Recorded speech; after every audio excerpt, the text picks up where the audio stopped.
Chapter 35. Heads had been scratched, fingernails bitten, and the ceiling stared at far too much than it should be. Javea and Kiki had agreed not to leave the room until they had something they could label as progress. It hadn't happened to that point. Mouths opened, but no sound came out.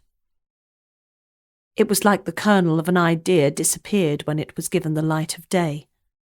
Opening the mouth allowed sunlight to disintegrate the formulation of infant ideas. They would never grow up. Silence could be comfortable, just like the one between Javea and Angelica at times, but it could also be the most uncomfortable sound in the world. It could invade all the senses and leave the people enveloped in the silence about as comfortable as they could ever be. No wonder it was used as a torture tactic. Then the silence was broken.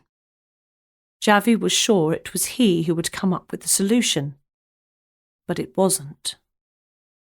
"What about the man who was supposed to be on the horse?"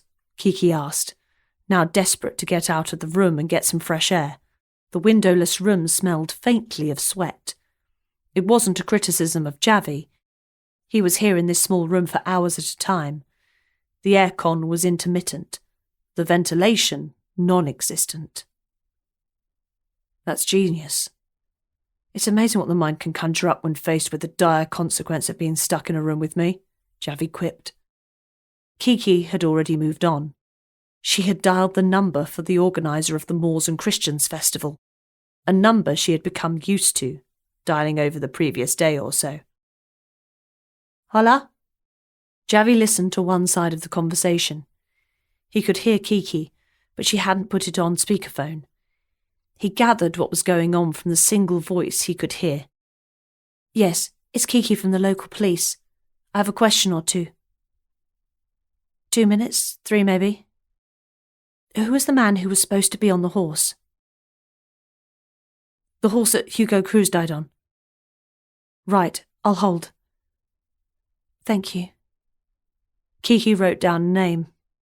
"Any more details?" Kiki wrote down a few more words.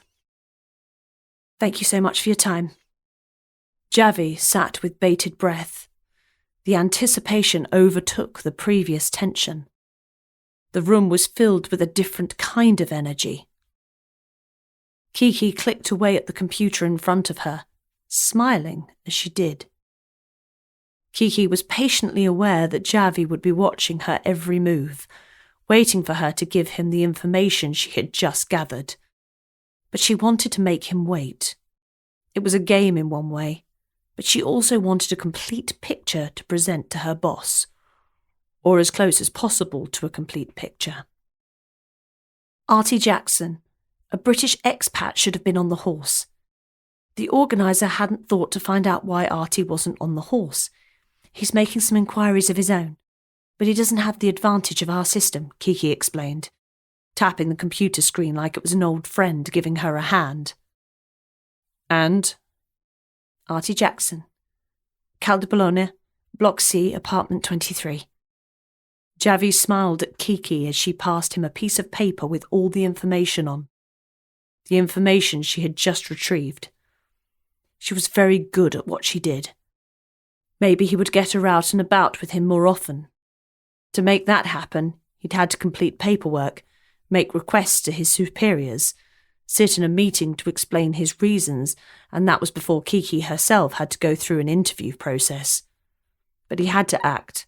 If he didn't look after Kiki, then she would look elsewhere to further her career. And she deserved it.